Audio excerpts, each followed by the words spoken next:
Ma'am Evelyn, kitaan na good. Nakaon ako di diyan na baga paniud to nga baga pamahaw, ray klaro kay inuuna ko man to mga animals. Iniya nga bibi himayordoma. Aniya nanay hiburubutilya. Buutan. Kinsi sinunod-sunod kitaan na good. Anakon mga surat kay nagko-comment ako hiton iba nga mga vlog didi about animals.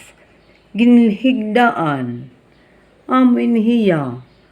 Kung gabi, bisan na akong pagsirahin ton mga portahan, mumagi, wak kada ini. Ha, din ha akon lamisa didi ha higdaan. Natubang akon. Uy, hello, baby. Kumusta ka? Amoy niya. Itong mga animal sa amin, ito sige itong daop-daop pa ako. Ato na itong mga bago nga bibi, buutan na latinduro. Tapos may dako yan na magsakit. Duduhagin, bibinulong ko yung antibiotic. Tapos mga drinks nga pagpakusog. Baga ako nurse, diding, nabibisin ura-ura.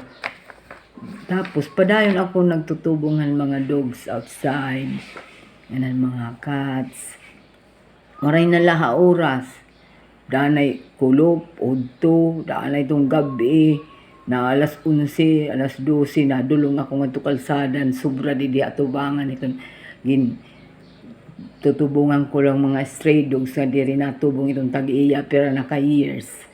Salit Ma'am Evelyn, amin hiya. Hispati ato yan na gate. Kay naayon man hiya dito na uro, na ihi, tapos ililimpian ko, tatagin tubig. Dito hiya, nagbabantay. May naagi nga ni bisan outside, yung ginuusig. Pero naayon na kita niya boses, naayon na kita yung maisog, kay buutan man niya akon. Spoiled talaga he. Spati.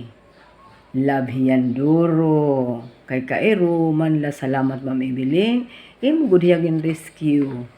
Thank you. Okay, bye-bye na. Bye-bye na, baby. Bye-bye ka, Mami Evelyn. Uy, nakakaon inihin. Damo nga ulo. Kagabi, ikay nanubong na lat ako. Asalya na nga aga. Sige, kita. Uy, nakita. Thank you.